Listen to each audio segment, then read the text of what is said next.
Alô pessoal, sejam todos muito bem-vindos a mais um vídeo do canal Clique Invest. E hoje, mais um vídeo especial de entrevistas. Muita gente sempre pede para poder falar sobre fundos de CRI, que é um segmento que cresceu muito nos últimos anos, então a gente vem trazendo, vem conversando com alguns desses gestores. E hoje a gente trouxe então, para representar a JPP Capital, o Thiago Waitley, que é o gestor responsável pelos fundos imobiliários da casa. Thiago, seja muito bem-vindo, é um prazer ter você aqui. Boa noite, Nod, prazer é meu de estar aqui num canal com tanto prestígio como o seu.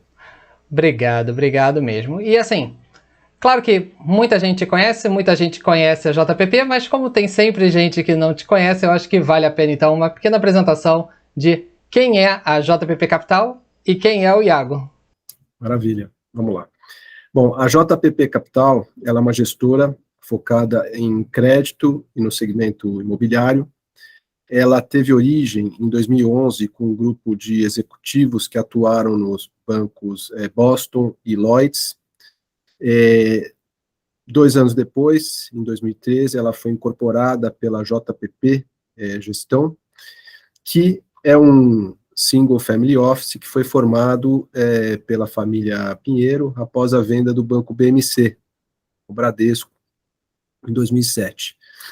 Então, foi essa junção dos ex-executivos do mercado financeiro, entre eles o Joaquim Cocudai, com o Daniel Pinheiro, trazendo de um lado essa experiência de mercado e do outro toda essa experiência em crédito e no segmento imobiliário, e que acabou aí norteando o crescimento da gestora, né? Bom, eu sou economista, sou mestre em administração de empresas, sou gestor habilitado CVM, estou na casa desde início de 2018, sou um dos sócios, e fico no dia a dia da gestão dos fundos imobiliários, tanto os fundos de CRI como o fundo de desenvolvimento, que nós temos aqui também. Perfeito, excelente. E assim, hoje a pauta é o JPPA 11, foi um fundo que fez aí uma recente troca de administrador, gerou algumas dúvidas, inclusive pela mudança, né, da mecânica de avaliação do valor patrimonial, que a gente vai abordar aqui mais à frente, mas acho que vale a pena a gente começar explicando o que é o JPPA. Né, qual é o histórico dele, qual é o racional dele, para que ele existe, por que ele é diferente dos demais. Então, se você puder começar com uma explicação do que é o JPPA 11, eu acho que daqui a gente segue com as outras perguntas. Bom, o JPPA, né, ele é o JPP Capital Recebíveis Imobiliários. Ele tem esse ticker JPPA porque o nome anterior dele, ele mudou de nome na última assembleia, ele se chamava JPP Allocation Mogno, né?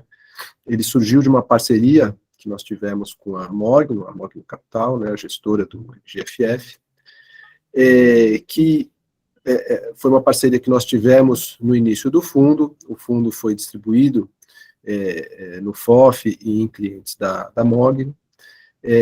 Nós atuamos em parceria no início, na gestão do fundo, e depois seguimos o nosso caminho, e a Mogno seguiu o caminho deles também, desenvolvendo uma área de crédito aí, internamente.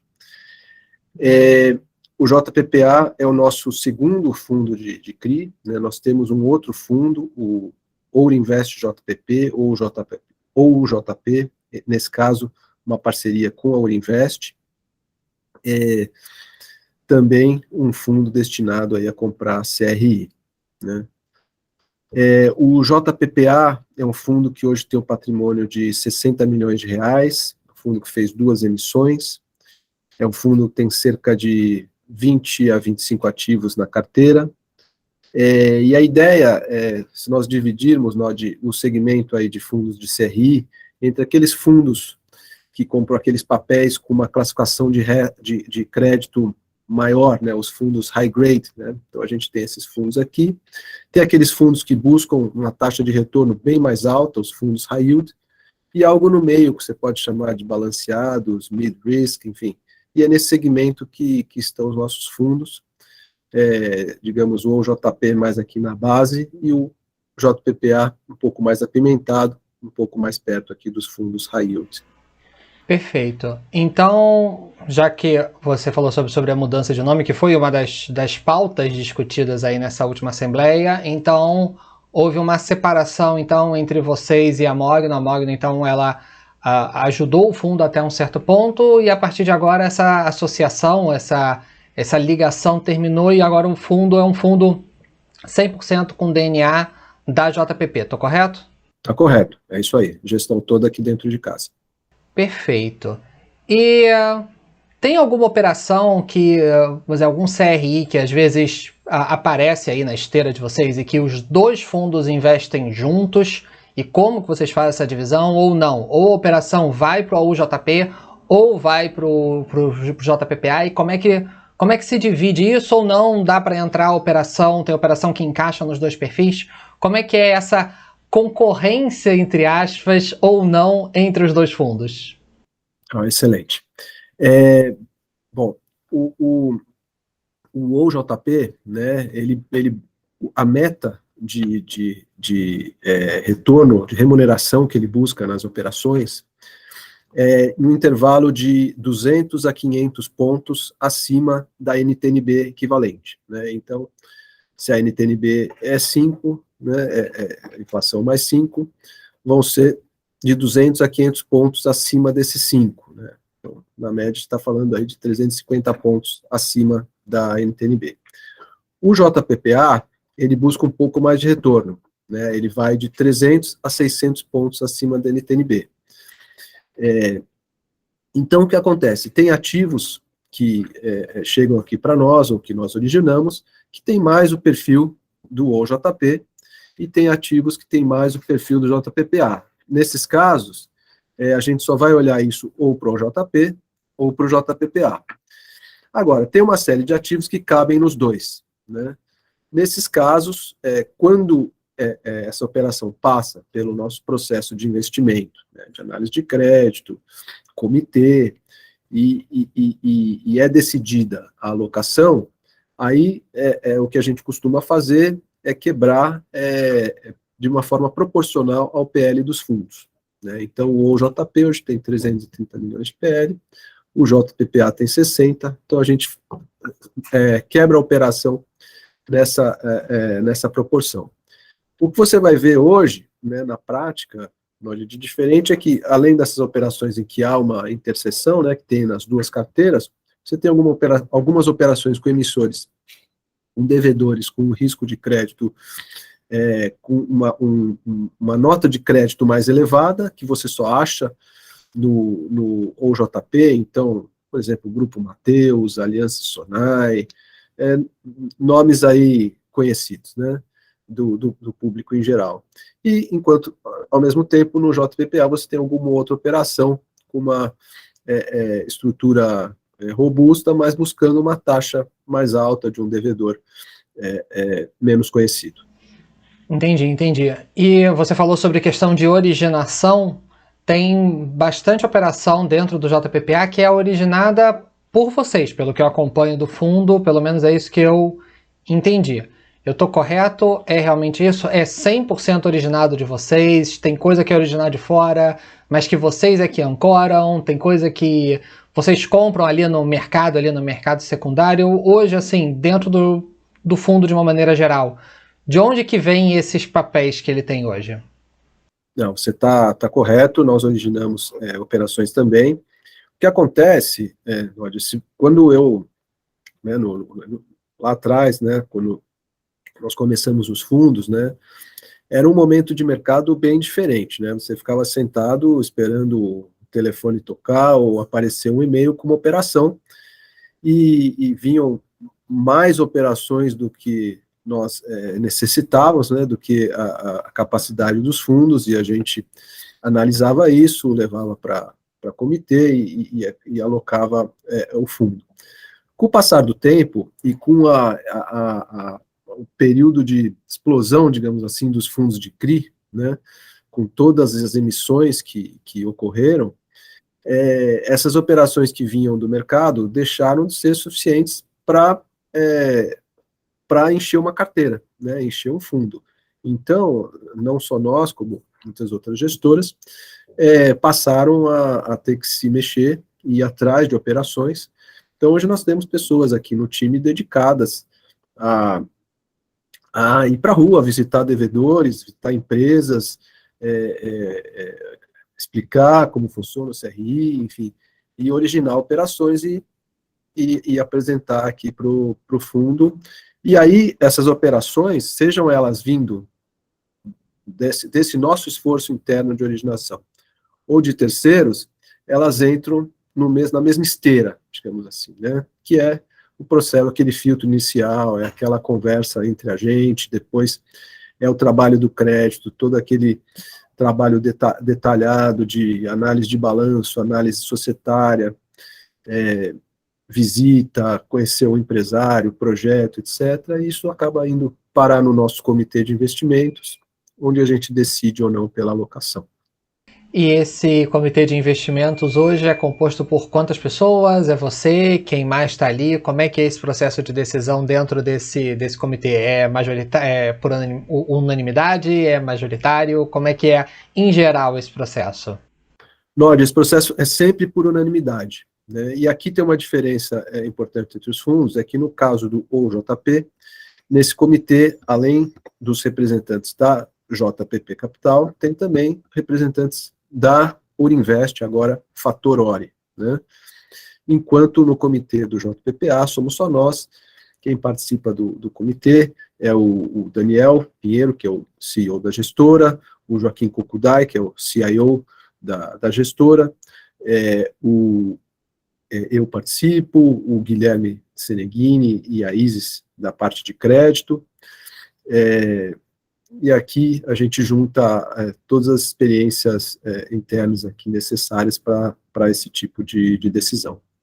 Entendi. Agora eu queria, de repente, a gente dar uma olhada um pouco melhor no último relatório, até para quem está assistindo, eu vou deixar o link aqui embaixo para quem quiser ir acompanhando.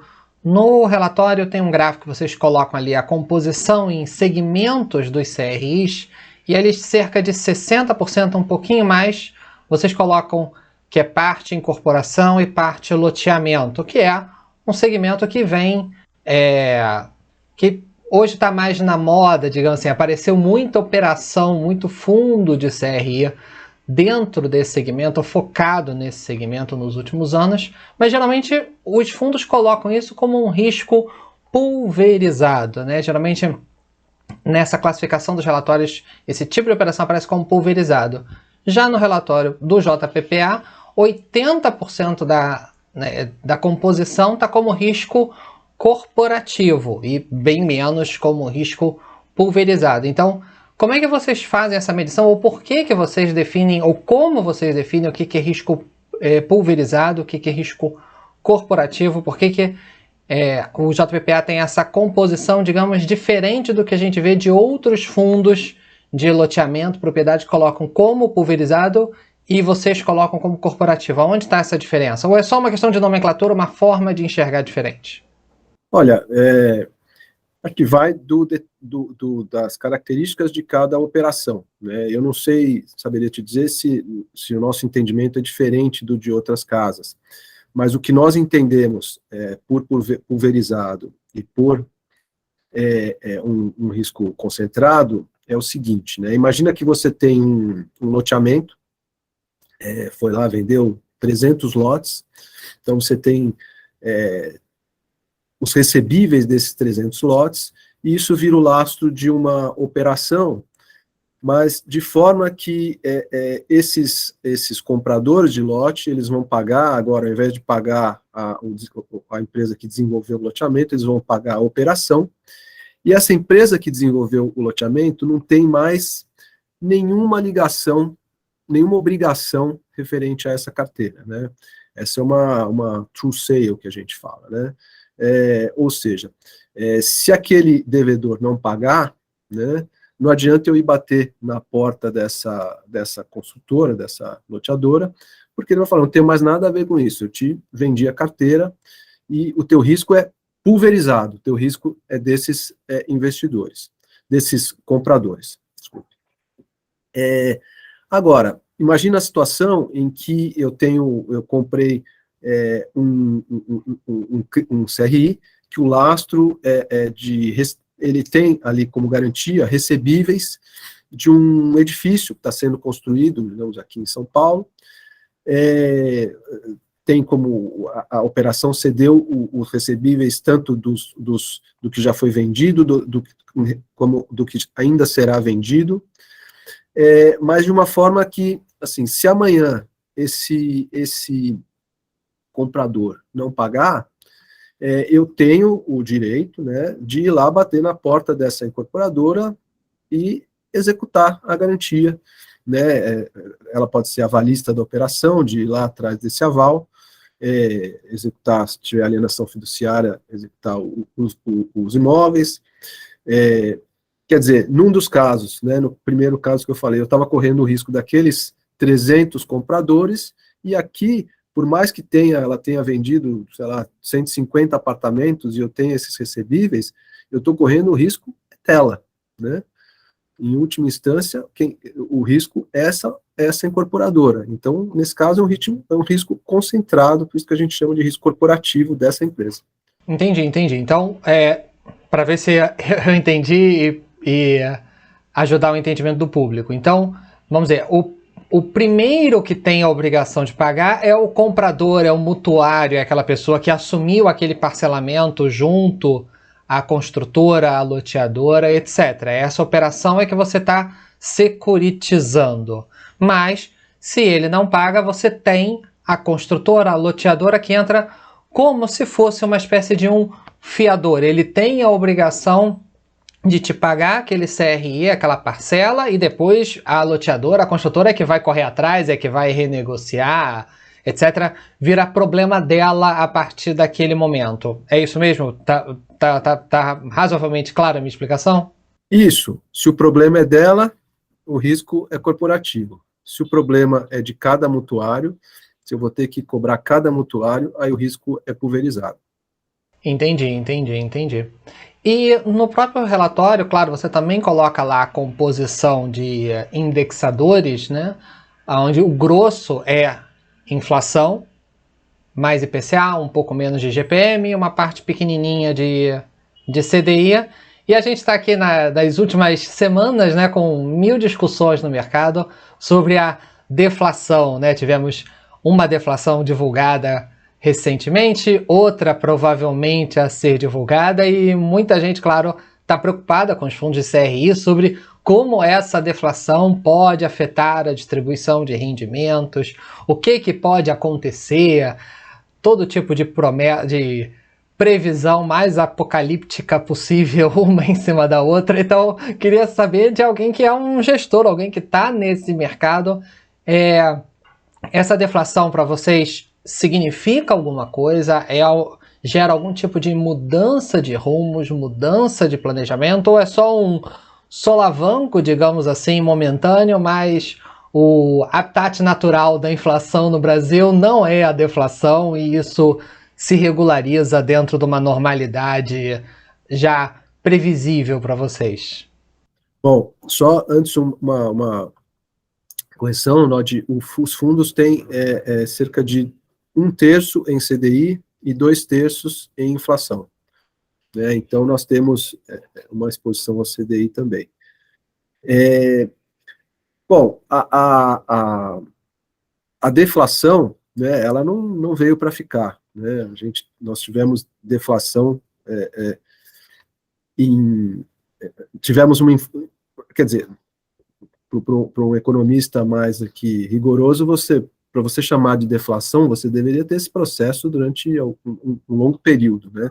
Você são 2 meses seguidos com índice negativo de inflação, né? O que não significa que isso seja um processo deflacionário na economia brasileira, né? Então, o que nós vamos ver após esses 2 meses é uma volta de valores de uma variação positiva da inflação, que é o que já tá visível aí nas prévias, né? E o que está refletido na curva de juros.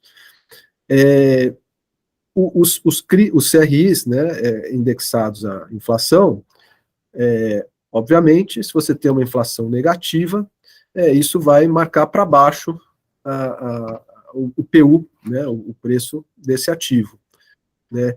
Lembrando, né, que a maior parte desses ativos, eles são remunerados por pela taxa de inflação, mais um spread, né? Por exemplo, inflação mais 8, né? Então, essa parte inflação, ela vai ser negativa naquele mês, mas aquela parte pré-fixada, aqueles 8%, aquilo vai ser o valor, a variação pré-fixada, né? É importante lembrar, né, nem todo investidor sabe disso, que a maior parte dos CRIs, eles são atualizados pela inflação de 2 meses anteriores, né? Então, a inflação que está incidindo sobre o CRI da minha carteira agora em setembro é a inflação de julho, né? Então, os piores meses, né, entre aspas, para os fundos de CRI deveriam ser agora em setembro e outubro, que é quando eles estão sendo corrigidos pelas inflações de julho e agosto, que são os indicadores negativos. Bom, dito isso, né, é importante lembrar também que o resultado dos fundos de CRI, ele tem sido calculado de duas formas pelos fundos, né, que é o regime de competência e o regime de caixa, né. Aquele administrador, né, que entende que o critério a seguir é o regime de competência, vai refletir na hora essa variação negativa do IPCA, do IGPM, e com isso, já nesse mês, o resultado vai ser impactado negativamente por isso. Em contrapartida, né, e isso vai transitar pelo resultado, e isso vai determinar o quanto esse fundo vai poder distribuir para o cotista. Em contrapartida, para o fundo que distribui no regime de caixa, que é o caso dos nossos fundos, né, você só pode distribuir a correção monetária que virou caixa, né, seja pela amortização, ou seja na venda seja uma amortização ou na venda do ativo. Então, o que acontece é que o fundo no regime caixa, ele tem correção monetária que é gerada, né, acruada, né, como a gente fala, mês a mês, e ela fica estocada no patrimônio desse fundo e vai sendo convertida, né, em resultado na medida que você tem um efeito caixa, né? Então, vamos dizer assim, que o fundo ele fica grávido aí dessa correção monetária, né? Quando tem o evento, você destrava essa correção monetária. Então, nos casos do OJP, do JPPA, nós temos um valor significativo de correção monetária acruada, né, estocada no PL do fundo, e que vai ser destravada com amortizações ou venda desses ativos, mesmo num mês em que o indicador foi negativo. Então, isso deve nos ajudar a sentir menos essa variação, esses indicadores negativos de inflação do que fundos no regime de competência, ou fundos que não têm esse estoque de correção monetária. Perfeito, perfeito. Então, a tendência do fundo, pela estrutura dele, pela estrutura de marcação, tende a suavizar os movimentos que os índices de inflação tenham, seja para baixo, seja para cima. A tendência é que isso tende a se propagar ao longo de um período, ao longo de um tempo, e não esse mês foi tanto, dá tanto, esse mês foi tanto, dá tanto, foi bom, foi ruim, mas na verdade é uma propagação ao longo do tempo. Está correto isso? Está corretíssimo, Aldi. Isso é um dos pontos que nós vemos com frequência em reclamações do investidor, em fóruns, às vezes no contato direto conosco, que poxa, mas a inflação, né, o índice saiu, principalmente quando viu aqueles índices fortíssimos de inflação, veio uma inflação alta e eu não vi isso no resultado, não vi isso na cota. Justamente isso serve tanto na alta como na baixa, né? Tanto na variação positiva como na negativa. Essa inflação, ela ela foi acruada, ela está lá no PU do ativo, está no PL do fundo, mas ela ainda não transitou pelo resultado, porque não houve o evento de caixa. E já que você comentou que tem administrador que contabiliza de um jeito, administrador contabiliza de outro, o fundo passou por uma mudança de administrador, né? Houve uma assembleia do fundo recente e que foi proposta então a mudança da Vortex para a Finax, que foi aprovada pelos cotistas. Queria que você ajudasse a gente a entender de onde que veio isso. Foi a Vortex que abdicou, que abriu mão, que quis sair? Foi algo pedido por cotistas do fundo, que agora está na moda, mudança de gestor, administrador, por pedido de cotistas? Ou isso partiu de vocês? Foi um entendimento amigável entre vocês e a Vortex? Ou não tão amigável assim? O que aconteceu exatamente para essa alteração de administrador do fundo? Não, primeiro, totalmente amigável, né? Temos ótimo relacionamento com a Vortex, inclusive temos um fundo, não é um fundo imobiliário, mas temos um fundo administrado por eles. O pedido surgiu de um cotista, mas foi um cotista que, em conversa conosco, se sensibilizou em fazer o pedido, né, em chamar a Assembleia, uma vez que nós vínhamos tendo uma série de contratempos, aí, de problemas ligados tanto ao cálculo de resultado do fundo, como de precificação dos ativos da carteira.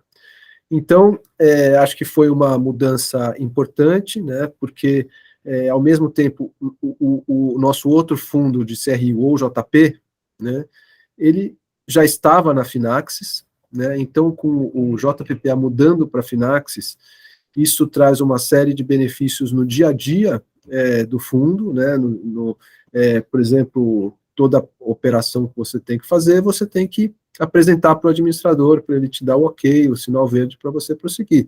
Né, antes eu precisava falar com a Finaxis e com a Vortex, agora eu falo só com o administrador. As planilhas, os arquivos, né, tem todos o mesmo padrão, isso facilita muito no dia a dia. Às vezes, com um e-mail só, eu já resolvo o problema dos dois fundos.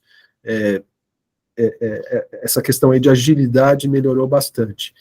E acho que a forma que nós entendemos aqui da JPP Capital, que é a forma mais correta e mais segura para o cotista de calcular o resultado do fundo, é o regime de caixa, como o JP tem feito, e como agora o JPPA tem feito também. Então, nós temos os nossos controles aqui, mensalmente nós batemos com o administrador, nossos cálculos agora batem na vírgula, e estamos muito seguros de que estamos cuidando bem aqui dos recursos dos nossos cotistas. Uhum.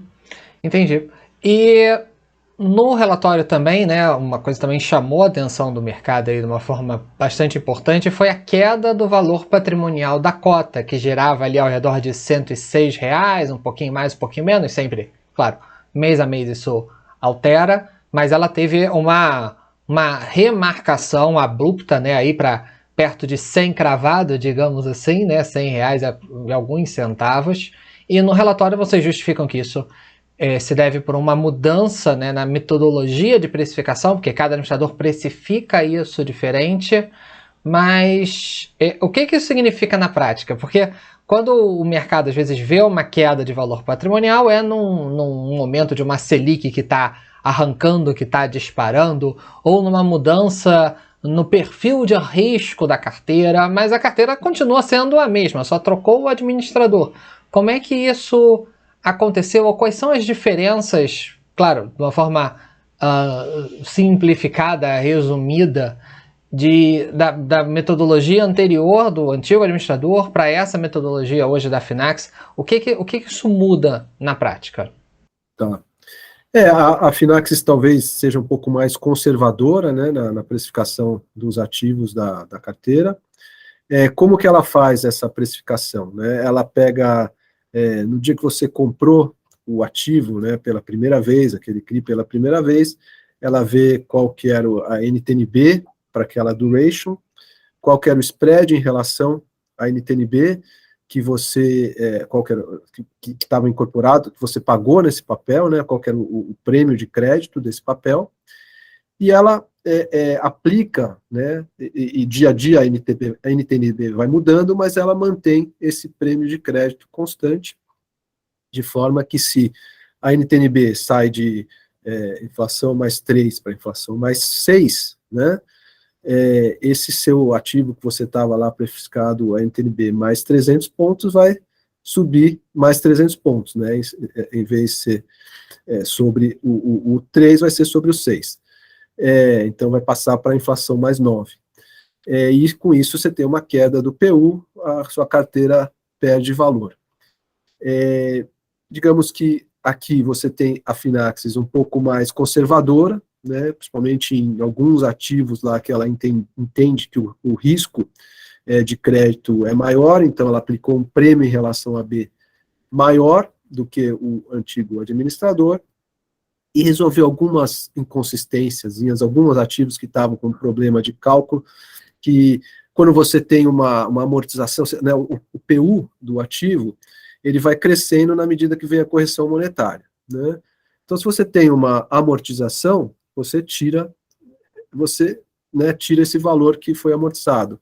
Em alguns casos, não sei se era questão de sistema, o que era, no outro administrador, esse PU às vezes não amortizava, ele ficava com o valor cheio. Então, aquilo acabava jogando para cima o valor da carteira, sendo que esse valor já havia sido amortizado. Então, acho que em resumo, Nod, né, sem querer também entrar na tecnicalidade aqui do negócio, para todo mundo entender, acho que o importante aqui é que melhorou o dia a dia, né, e nós ficamos muito mais confiantes em relação tanto à precificação como ao cálculo de resultado do fundo. Perfeito, perfeito. E agora, quer dizer, o fundo então ele passou por duas mudanças de prestadores de serviço, vamos colocar assim, num termo amplo aqui, que foi a saída da Mogno, né, que operava junto com vocês, e também a mudança de administrador do fundo. O que isso impacta ali no dia a dia da gestão? Ou seja, algum tipo de operação que vocês às vezes queriam entrar, algum tipo de CRI que vocês queriam colocar na carteira e que não conseguiam com o antigo administrador e que agora com esses vocês vão conseguir? Ou uma maior liberdade de gestão por ter que conversar com menos gente, já que a Mogno não está incluída? Isso implica em alguma mudança da filosofia do fundo, de alguma forma, do portfólio do fundo, algum tipo de operação que não tinha na carteira e que agora vai passar a ter? O que dá para, digamos, comparar com o relatório gerencial do fundo para daqui a 12 meses, digamos assim, e comparar com ele agora? O que essas mudanças vocês pretendem trazer de mudança para o fundo? Eu acho que aqui, muito importante essa pergunta, Nod, porque aqui não tem essa mudança, né? Na prática, a gestão, no dia a dia da gestão do fundo, não houve qualquer mudança, né? Tanto no processo, nessa esteira, né, no nosso processo de investimento, seja na originação, seja no filtro inicial, seja na análise de crédito, seja todo o debate que a gente tem a respeito das operações, isso continua sendo feito da mesma forma, né? Você comentou a Mogno, né? A Mogno participou do começo do fundo, mas a Mogno não tinha essa expertise dentro de casa, né? Depois ela partiu para desenvolver isso, mas ela não tinha, nós tínhamos, né? Nós já fazemos isso há muito tempo, temos esse DNA com todo o histórico, vem desde o Banco BMC, enfim, toda a nossa atuação em crédito. Isso a gente continua a fazer mais do mesmo, assim, no ponto de vista de gestão, de processo de investimento, de análise das operações, comitê, é tudo igual, não mudou absolutamente nada. Nem deve mudar. Entendi.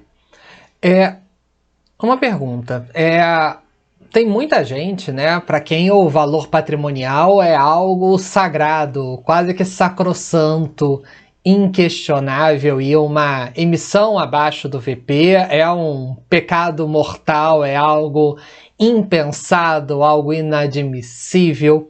E o fundo vem historicamente, ou vinha historicamente, negociando ali um pouquinho abaixo do seu VP.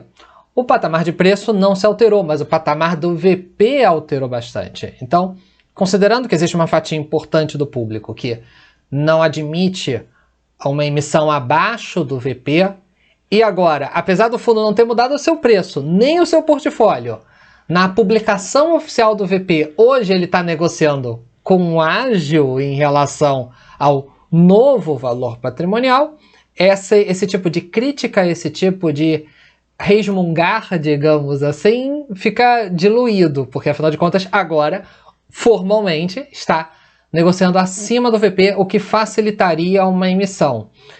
Vocês têm alguma coisa em vista? Vocês acham que isso vai facilitar uma futura emissão que poderia estar represada, digamos assim, na esteira de vocês por essa questão de estar negociando abaixo do VP e agora está acima?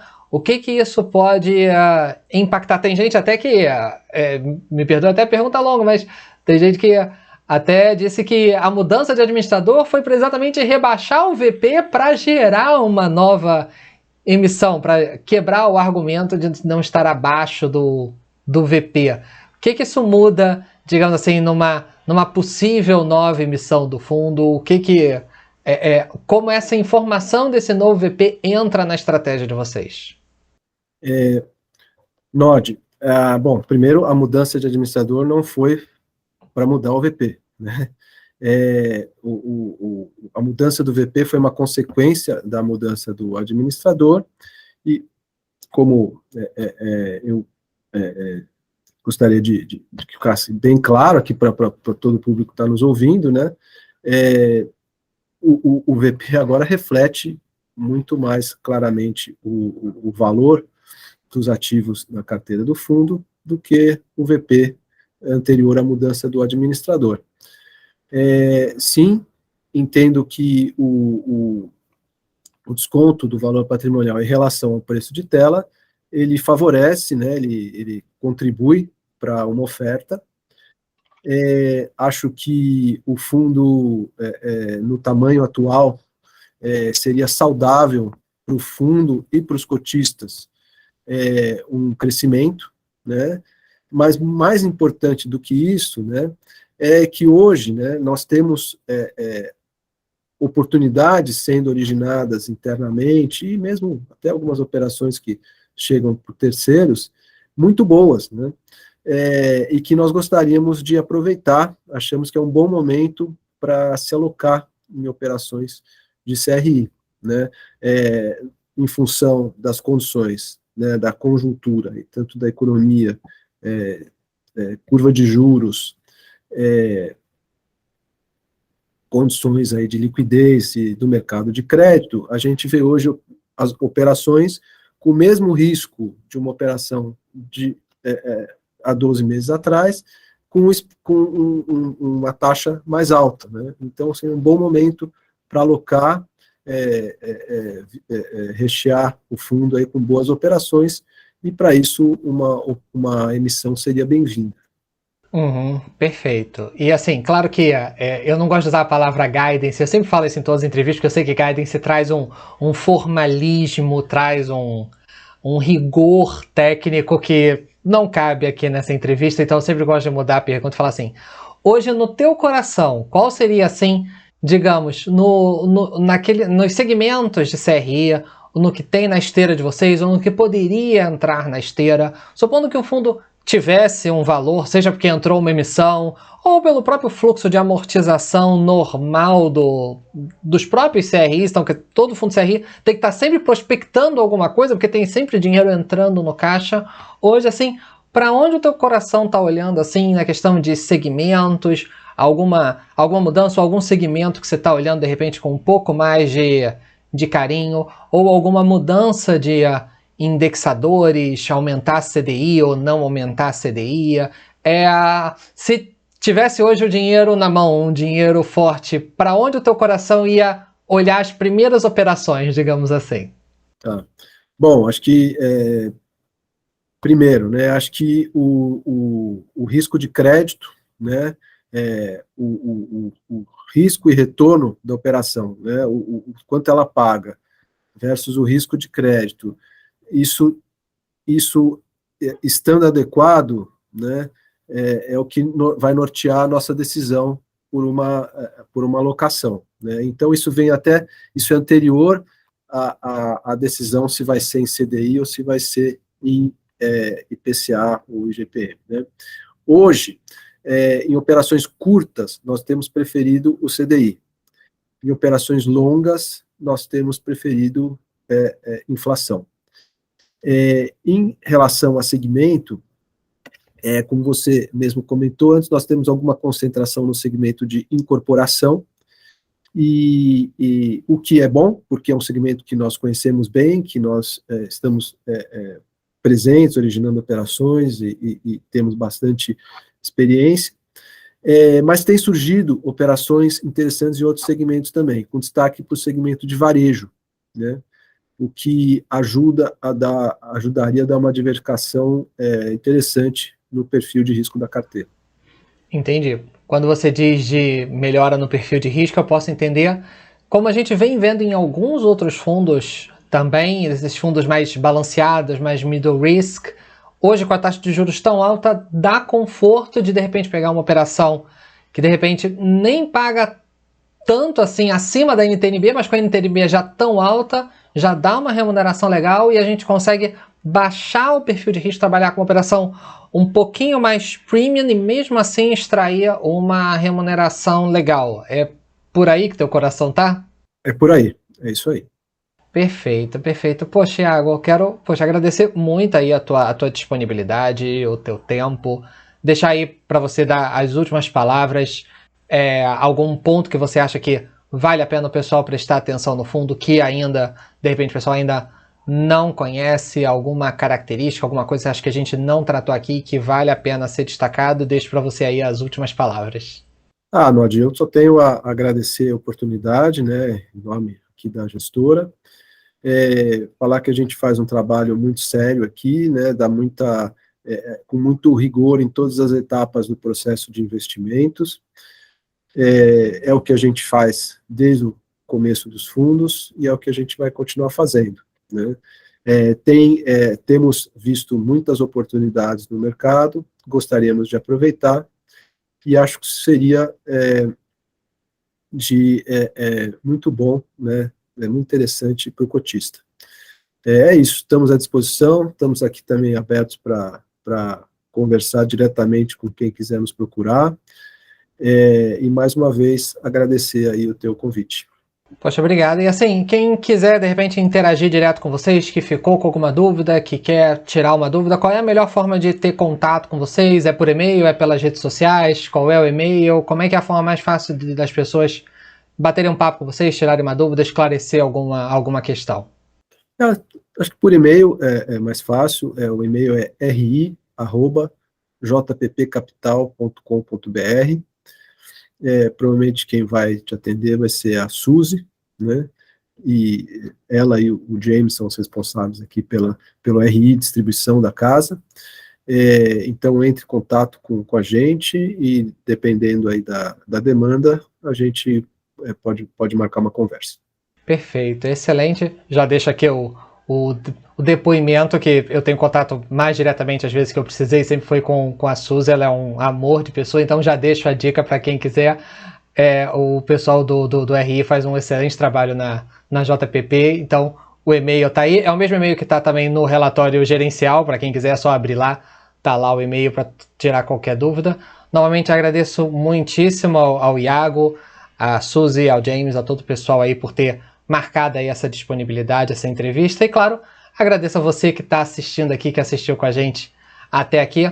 Espero que tenham gostado. Se gostaram, não esqueçam de dar o seu like, se inscrever aqui no canal, ativar o sininho de notificações que tem outras entrevistas muito legais vindo por aí. Se tem qualquer dúvida, também pode colocar no comentário aqui, que eu acabo interagindo com o pessoal do RI da JPP. Caso eu não saiba a resposta, aí coloco aqui embaixo. E claro, não esqueça de compartilhar com seus amigos. Se você achou que foi útil, de repente vai ser útil para eles também. E eu vou deixar aqui do lado mais 2 videozinhos para que você possa clicar e continuar aí a sua maratona de estudo sobre fundos imobiliários. Tá bom, pessoal? Espero que tenham gostado. Um forte abraço e até a próxima. Tchau, tchau!